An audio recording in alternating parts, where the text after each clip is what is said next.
虐待是如何影响一个人的？治愈虐待的道路真的像看起来那么崎岖不平吗？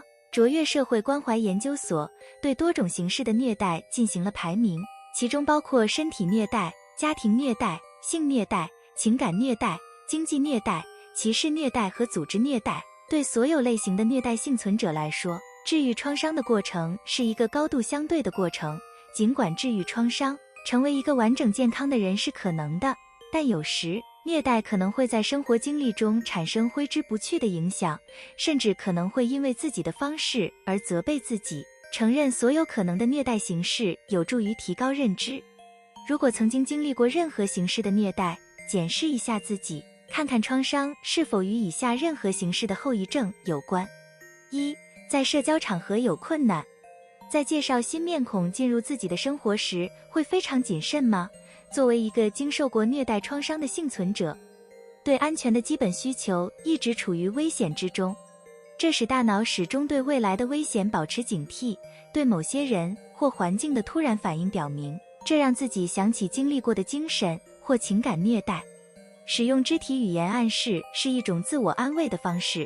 当经历由虐待创伤引起的社会焦虑时，使用开放的肢体语言，包括不交叉双腿或保持舒适的眼神交流，可以有助于传达自己想与他人敞开心扉对话的意愿。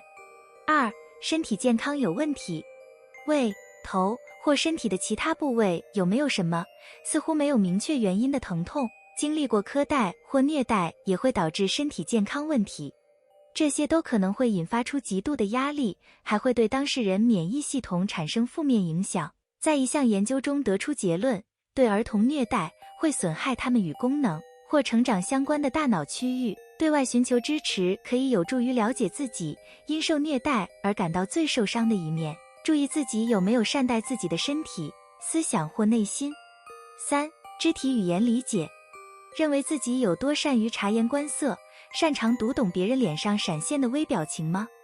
作为一个受过虐待的幸存者，会成长为优秀的肢体语言和非语言线索的识别人。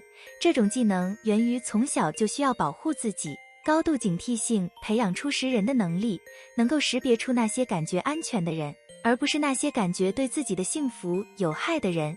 当能够读懂一个房间里或情形中的人时，就更有可能对自己的地位感到安全，并保持对周围环境的控制。4. 慢性焦虑和抑郁。研究发现，受虐待的幸存者患重度抑郁症的可能性是其他人的 2.5 倍，而且更容易出现情绪失调。一开始的自我保护倾向会转化为后来的焦虑。虽然抑郁可能来自受虐幸存者内心深处的悲伤，但因受虐而与心理健康问题做斗争，创伤可能会导致侵入性的想法，感觉困在心理循环中，或者没有动力去完成自己一整天的任务。这些情况的出现意味着一个需要治愈的未愈合的伤口，这可能有助于驱散对自己的沮丧。5. 情绪麻木。害怕敞开心扉，在情感和精神上向前发展吗？受到胁迫的时候，身体的第一反应是尽可能保护自己不受伤害。大脑帮助自己从经历中分离出来，保护自己不休克，这从意识的角度抑制了创伤，允许自己在经历了危险之后继续正常运作。但压抑的创伤会导致多种副作用，其中之一就是情感麻木。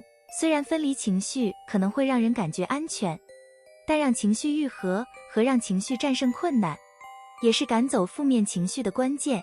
对发生在自己身上的事感到难过是正常的，谁都完全有权利这样想，但也完全有权利为自己从那时起所取得的进步而感到自豪。6. 自卑。为了避免冲突或对抗，有没有先放下自己的身段？如果能感觉到，很可能因为之前经历的创伤而保持低自尊，而且以对自己的认识很确定那个错误不是自己的错。由于早期环境的不正常，倾向于觉得自己不配，自尊会受到环境的很大影响。重新思考令人沮丧的想法，有助于专注于积极的方面，花时间和自己感觉良好的团队在一起。事实上，过去无法用文字来重写，但这并不意味着不能重写在自己的故事中扮演的角色。允许自己把自己重塑为自己的英雄。虐待用一种不可思议的方式模糊了一个人的视野，所经历的绝不是自己的错，要逃脱他的魔爪可能是一项艰巨的任务。他可以继续以最沉默的方式渗入生活。众所周知，施虐者会使用诸如煤气灯之类的操纵策略，诱使受害者在潜意识中相信自己错了，并在造成他们创伤的行为中扮演了角色。这会对自我意识和个人成长产生负面影响，甚至在更年轻或更早的时候，可能在某种程度上相信这些说法。不，可以重新考虑这个想法。发生在自己身上的事绝不是自己的错。你能识别出这些迹象吗？